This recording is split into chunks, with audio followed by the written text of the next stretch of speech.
What kind of, Yeah. for immigrant visas, what were some issues that like were Dominican specific that you see with their birth certificate issues or marriage certificate issues? What kind of stuff would you see a lot? Well, it's an intense fraud post. Mm, So, I mean, that was the big thing. You're always kind of looking for fraud indicators, they call them.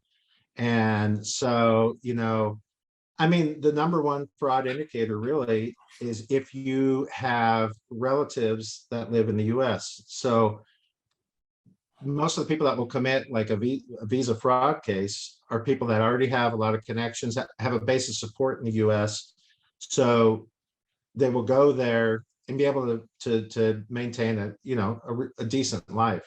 yeah, Um, so that's kind of the one of the things you look for. It's not any one particular thing, yeah, but there was a lot of just people had paid people to petition them and stuff. So yeah. you just really had to. It's a high fraud post, they call it. So there's several of those around the world. I imagine the Philippines, there's a lot of that, and How, yeah. like the first time you did a fraud finding, how difficult was it? Because you're looking at this person, you're like, once you make a decision, their life's over, U.S. life's over. Like how much pressure was that? Kinda. I mean, I was pretty intense at first because you're nervous. These consular officers, number one, they don't know the language very well. You and I have talked about that before, and so and then the applicant's nervous. So then they'll get in there and they'll get nervous and start talking fast and using a lot of dichos, we call them, just like street talk slang that even a high level speaking Spanish speaker would not know what they're saying. Um, and so then that just like intensifies the mistrust. Then you're like, oh, they're trying to hide something. So you're Yeah, looking for a ninja in every bush is what I used to say. But after you do it for a while, then you kind of get keen to, well, they're just nervous, or you have some really good indicators. One of the things that's funny in the fiance cases is he would get the photo albums, so they would have different backgrounds, but they were all wearing the same clothes all throughout the thing. And it was allegedly different, times. It was the wedding, it was the pre-wedding party, it was the honeymoon, all wearing the same clothes. And then sometimes you would see people cutting the same cake. It wasn't even a cake, it was a prop.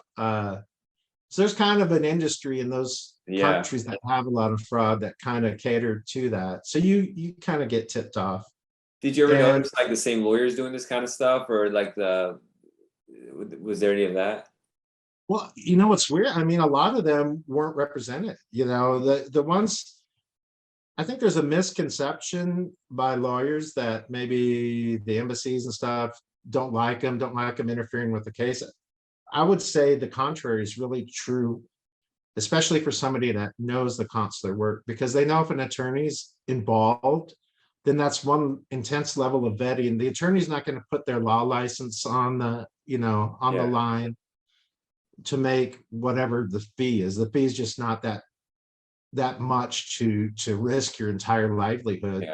yeah, So you're going to help make sure that it's not a shaky case, or we want to push the margins, but you're not going to be doing a straight up fraudulent, fraud. Yeah, exactly. straight up something is wrong, and you're trying to get away with something. You're pushing the envelope, and really going overboard are two entirely different things. So those actually the Yeah, I've attorneys had were good. cases where, like, I know they love each other, but like at the same time, I'm like, if foreign national comes here, wants to get here, they're probably gonna be like, "Oh, America," like, and if they find something, it's like they do like each other, so I think it's a real relationship. But I'm like, there's a good chance this is not gonna work out. Like once they start living together, and they're like, "Oh, this is marriage, this is gonna be a divorce." So it's not fraud per se, but just from my experience with people, I'm like, this relationship is not gonna end well. Even, but you see that in America too with young couples who just get married on a whim, kind of thing. Yeah, and you're not there to determine, like, the future probability of Yeah. success of this marriage. You got, like you said, there's 20-year marriages that go south on a dime. But you're there to kind of determine whether it's a valid marriage. Yeah. Okay, so what does that mean, right? So like I said, when you first start, you're real nervous. So you're like everything. well, he's in love, but she isn't, or she's in love, but he isn't. So that's not valid. Well, I don't know. Is that really the case? I mean, if it's real for one person, isn't it a valid marriage? I mean, everybody has competing interests, after doing it for a long time. Everybody kind of has self-interest they bring to the table. So what impressed me as like potentially fraudulent when I first started was not impressive to me when I ended. Like it's like a 60-year-old guy with a 20-year-old fiance or 20-year-old wife. And I'm like, well, he likes her because she's super attractive and she wants to go to the United States. So she likes him. Is that fraud? Nah, I mean, It's not. life. It's just life. Yeah.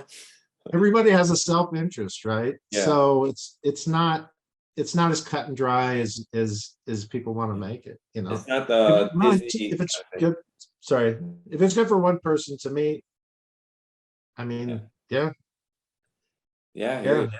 It's not a Disney fairy tale kind of thing. That's like rarely if ever the case. Even everywhere in the world, people get married.